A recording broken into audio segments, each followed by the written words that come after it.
Bakit tonight on Mar Sharing Group, pag-usapan natin ng isang bagay na alam kong maraming artista, kahit na ordinaryong tao makaka-relate. Ano pa nga ba kung ang dapat gawin kung unexpectedly ay madawit ka sa isang isyong maglalagay sa reputasyon mo sa alanganin? Nako, we asked some celebrities kung ano para sa kanila ang mga hindi nila malilimutang karanasan sa pagkakaroon ng PR emergency. Ito ang mga naikwento nila sa amin. When people wanted to interview me, wala, I kept quiet kasi parang personal yun eh, di ba? Hindi naman siya part of the business. Quiet lang ako hanggang sa nawala na. Ako dead pa lang po kasi pag pumatol ka, ibig sabihin totoo eh. Dead ma lang, pero syempre, hindi po ma rin maalis yung nagtatampo ka. Masakit. Masakit sa feeling kasi parang ano yan eh, parang laki ng tiwala sa'yo tapos gano'n. Pinag-aaway kami ni Bea na hindi naman kami nag-away talaga. So, siguro naging totoo lang kami. Ayun, so, hindi na kami nagpa-apekto. Dinedma na lang namin. Ayun, and to give us some useful advice on how to properly handle PR emergencies, we have Miss Amor Maclang, the most modern and high-tech crisis risk and issues management expert in the Philippines. Wow! Ikaw na ang nag-iisa Amor Maclang. Wow! Thank you, guys. What does that mean? Kasi usually, we're brought on board by companies, na.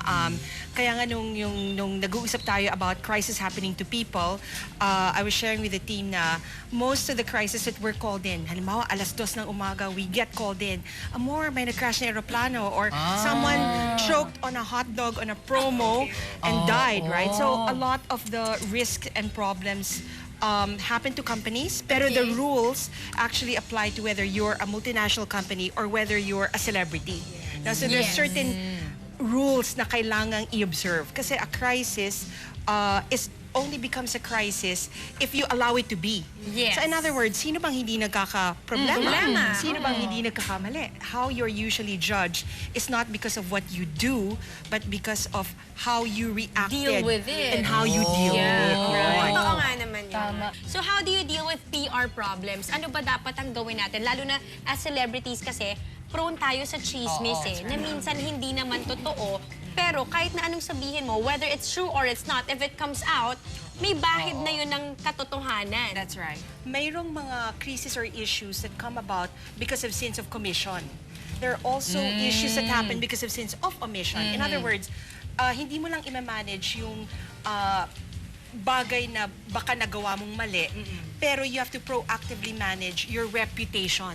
Like, paano ka bang nakikita? Halimbawa, gusto mo pala i-position yung sarili mo bilang isang successful Renaissance woman, artist, chef, etc. Tapos ang perception nila sa'yo, because sobrang ganda ka, bombshell. So may inconsistency between where you want people to see you and then what people perceive you to be. Okay. So there are two aspects, Yes. no? Ngayon, I think what we are going to discuss today, kung halimbawa, something negative happens, right? Okay. So, Yes. okay. Should you defend yourself? Kunwari, nangyari na, nahuli ka, may picture eh. Alright. Kunyari, anong ginawa mo? Kunwari, naglasing ka, tapos ay pag-away ka na daw. Kaya meron kang picture na, kunwari ako, example ako, because I own a school I have a preschool. So, kunwari, let's just say, may picture ako na lasing ako. Or may ako akong bote na Nakikigarilyo. or something like that. Sabay-sabay na.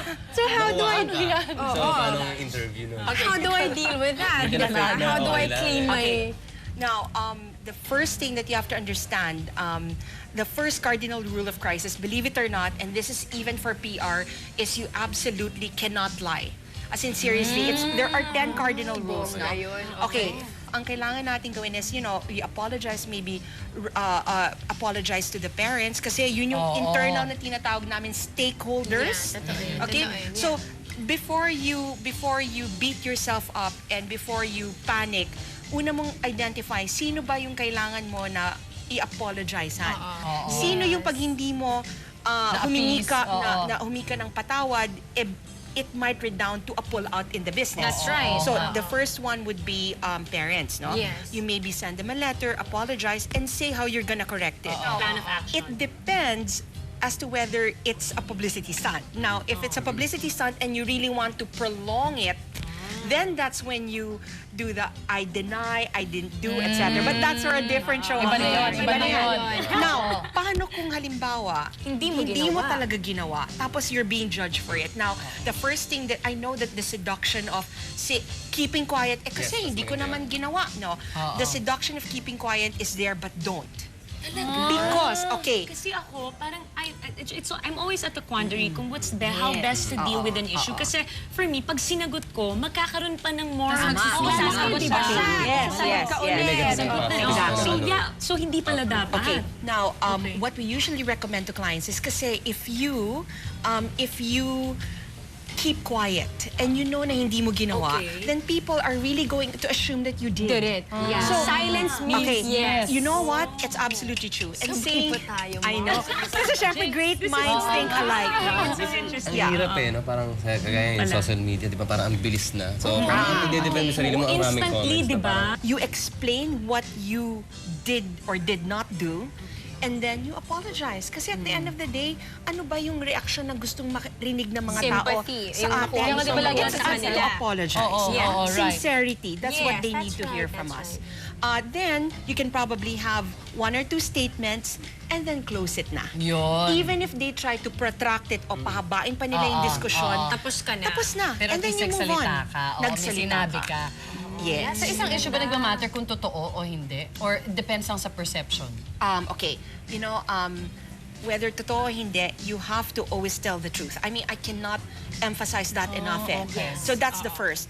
Because it's hard to tell the So, truth kung dito kunwari- pumapasok ang honesty is the best policy. Correct, di ba? Alam natin yan, At mga yan ang tinuturo sa ma. preschool nila kami. Everything we needed to learn, we learned in kindergarten.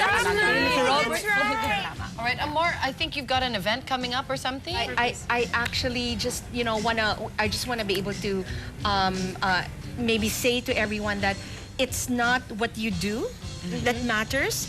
It's how you manage and clean things up. No? And in our case, kasi in Amor Maclang, we're a risk, crisis, and issues management company. Aside from the usual fun stuff of PR, which is the events and the parties, but what really excites us, kita nyo nga, in your case, sandaling panahon pa lang tayo nag-uusap about this, na-excite na kayo about it.